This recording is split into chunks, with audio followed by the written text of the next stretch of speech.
we need to talk about Bird Box. We really need to talk about Bird Box. And before we start, I do recognize that my sweater is obnoxious, much like this movie, but I think we can get through it if we work together. I had no intention of seeing this movie. I had no intention of reviewing it. I don't even know if this counts as a review because it's going to be really kind of incoherent, but I just had to talk about it. I had to talk about it because this movie, it perplexed me to such a degree and I cannot get it out of my head. I can't stop thinking about this fucking movie. And as the title suggests, there's a lot of spoilers on this, so don't watch it if you haven't seen it and if you plan to see it.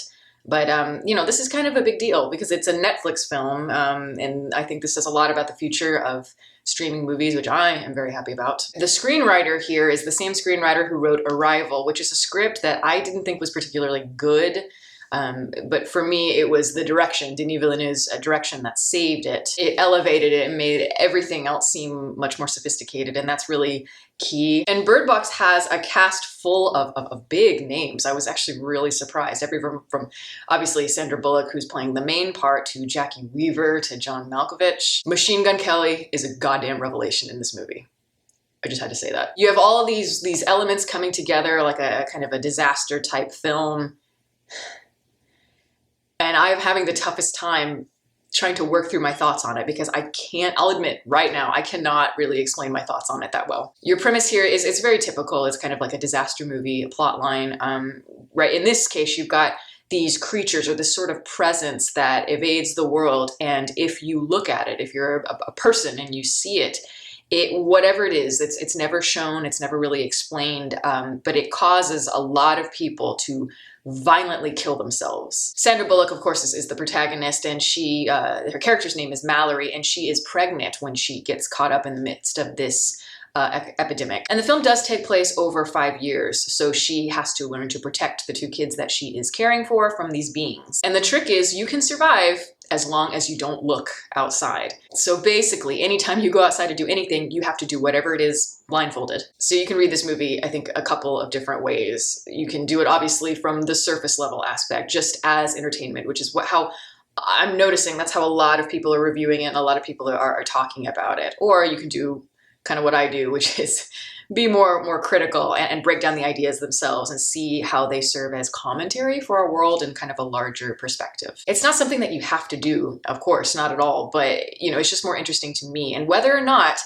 you know, this commentary or whatever is conscious on the part of the writer is not necessarily the point here. It's how we as audience members perceive it and how it resonates with us based on the way that we live in a modern society. But if I'm talking about this movie just on a surface level, because I kind of want to, just to begin it, this movie's garbage. I mean, it's really, really bad, laughably bad. I laughed the entire time. The writing it's horrendous. The characters are nothing but stereotypes and cliches and every single thing in terms of the character dynamics and the inner struggles and all that. It is all on the surface. It is all spelled out for you to cartoonish levels. And the movie also, it's full of inconsistency, and ultimately the ideas in it are not focused. Like, I really hated it, but I also think that there is a lot more to it than meets the eye at first glance. And yeah, that's for certain. I have no idea how conscious the writer was when it comes to the potential metaphors that I'm going to be talking about and how they're personified. Either this guy is really ahead of his time and he has written a socially, politically conscious horror satire, which in that case, if that is the case, good on you, sir. I respect you a lot more now, but you know, we likely won't see any of that until we have some distance and more perspective on what is going on in the current world. Or he had very little intention of creating any of sort of commentary, which I am a bit skeptical of for sure. And this is just full of subtext that perhaps was an unconscious choice. Either way, I am so torn on this movie. I haven't been this split on a movie in a while. It's a weird combination of things because, as I said, I loathed it and yet I am fascinated by it. And I rarely say things like that. It is very reminiscent of something very harmless, you know, like a movie, a bad movie by M. Night Shyamalan in the mid-2000s. Or it also reminds me a lot of those 1950s sci-fi horror movies that were very socially conscious as well, like Invasion of the Body Snatchers or The Day the Earth Stood Still. They are all clearly saying something about the modern world, or the world as it was at that time. You know, the threat of technology and the threat of communism. And what I do always with these types of movies, these post-apocalyptic kind of dystopian movies, is try to find the key, find what is the threat of evil, and how can you translate that into some sort of greater metaphor and meaning. And where all that really starts to come into focus is when Mallory, you know, she's trying to escape from the outside, and, you know, she's covering her eyes and she's led into this big house with a handful of other survivors. And it becomes very clear at that point that, oh, so we're basically pulling a lot from movies like Night of the Living Dead, which I reviewed, I think, last year for Halloween, which is one of the great horror films and is full of subtext from that period, because the movie came out in 1968, a time that was full of turmoil. That movie is a zombie film, and it serves for a metaphor for all kinds of things, but a lot of it is civil rights, counterculture, war, brainwashing, the televised era, you know, as it was seen with Vietnam. Bird Box, everything is set up almost exactly the same, but this time the subtext, of course, is on modern America and how extremely divided it is and chaotic. You have John Malkovich, who is the head of the household, and he is kind of the traditional conservative man of the house. Totally stereotypical character. He even has a shotgun, and I swear every line is him saying, I think it's a mistake, I don't like this, blah, blah, blah. It's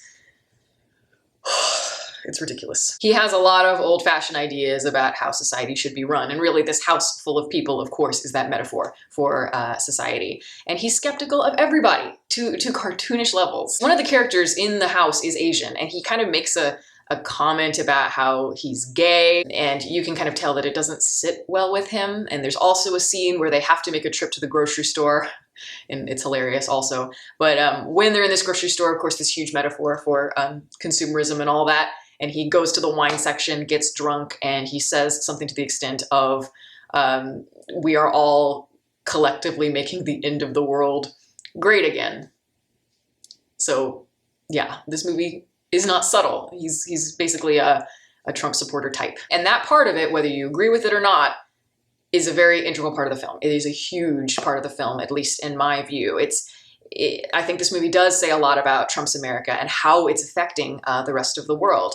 You also have two Black characters in the movie. One is kind of the expendable stereotype that we've seen 1,000 times in horror films, and the other one is the resourceful character who is very reminiscent of Ben, also from Night of the Living Dead. So at that point, I start realizing, God damn it, I'm gonna have to really pay attention now. I'm really gonna have to pay attention to this movie. I was writing it off as something kind of trite. So at first, I saw this movie, as I said, as kind of a big metaphor for America, largely as it has been affected by things like the 2016 election and things that led up to the 2016 election.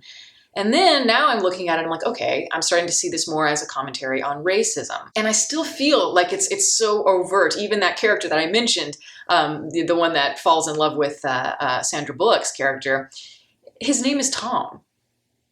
This movie knows what the fuck it's doing. Then as it's going on, more when we get to the second half of the film and into the third act, I start to think, no, this movie might be more a metaphor for Hollywood and how it filters things like politics and racism and the metaphors of social media and oppression through its narratives and through these stereotypical characters. And then when the movie was over, I don't often do this. And again, I had no intention of reviewing it. So I read a little bit about this movie. I had to know what people were saying about the subtext. I just had to know. It was too good to pass up. And I found one article that I didn't particularly care for the tone of it, but I think that the guy who wrote it, his name is Michael Harriot, and he wrote for The Root. I do think that he makes some very valid points. Harriet says that this terrible presence in the movie is basically a metaphor for racism. And a lot of people cannot handle the idea of racism. So they decide to kill themselves rather than to deal with it. And then, of course, when you get more into the movie, you realize there are certain people, people that have some sort of psychotic issues or whatever, who see the presence. They want to get other people to see it. They can survive it, and they want other people to open their eyes. But of course, that's a huge disaster because it kills most people. But Harriet argued that the people who can see are basically white supremacists. And the blindfolds represent that patriarchal society and this blissful ignorance that the white culture has to racism, the social divide, and all those things. So there are ideas there that I think are really interesting for sure. And then I read another article where it was talking about how no, actually this epidemic or whatever is meant to be a metaphor for social media and trolling, and how it's tearing apart our world in the digital age. And then the people that have psychological issues or whatever, and those who are not sane, who are trying to influence other people to look, are trolls. And I also think there's credence to my argument about bringing Hollywood into the mix. I don't think that there's one person here that is necessarily right or wrong overall. I do think that racism and social media do play a big part of it, as does politics. And even at the beginning, I thought more about a literal approach in terms of all these people killing themselves and just right now what's happening. There's a big suicide epidemic in the world. But then I'm like, wait, if only certain people can see this presence or whatever, these creatures, and they are the people that are mentally unstable. That's not very flattering portrayal of the mentally ill. So that's my big problem with it. As you can see, there's a lot of stuff that I'm trying to mull over, and I'm a little bit confused by it because the metaphor itself, I feel, is a little bit muddled. It is confusing, and it's not very well thought out, or I should say fleshed out. I feel like movies like Night of the Living Dead, or movies like Invasion of the Body Snatchers that I mentioned before, do it better because the metaphor of evil is focused and it's consistent all the way through. And so I just decided to kind of simplify it, and I just mainly wanted to look at this presence overall as just evil or lack of control, the oppressive symbol of death that we all must face eventually. And some people can't deal with it. And of course, we can take that darkness or that idea of lack of control or evil or whatever that is dangerous, and we can manifest it in whatever way we want to. Again, some people can't deal with it. Some people struggle with it and it kills them ultimately. And then other people are tempted by it and they want to spread that darkness to the rest of the world. So when we take that fear of the unknown, that big metaphor for the loss of control and death and all those things, we find a defense mechanism against it through racism, through just kind of toxicity, trolling on social media, and through politics. But so many people choose to ignore the inevitable. And you really do see that in our world, particularly right now, with the way social media and just the media in general is distorting everything, twisting everything. So many people are ignorant to what's really going on. But what really clinched it for me was the final act of the movie. And that's when I saw this movie as something very unique and very bizarre in a way that I found to be so unexpected. And the big moment for me was when Mallory and the children are going down the river. Of course, that is a very kind of almost too literal example of overcoming this issue, actually going through the river rapids in the climax. And the whole thing is, of course, they've got to be blindfolded on this boat. So it's her and the two kids, and they are going through these violent rapids that could kill them. And the key is one person does have to look to guide them through. That just has to be done, which of course is a big deal, because that person is basically sacrificing their life for the rest of the family.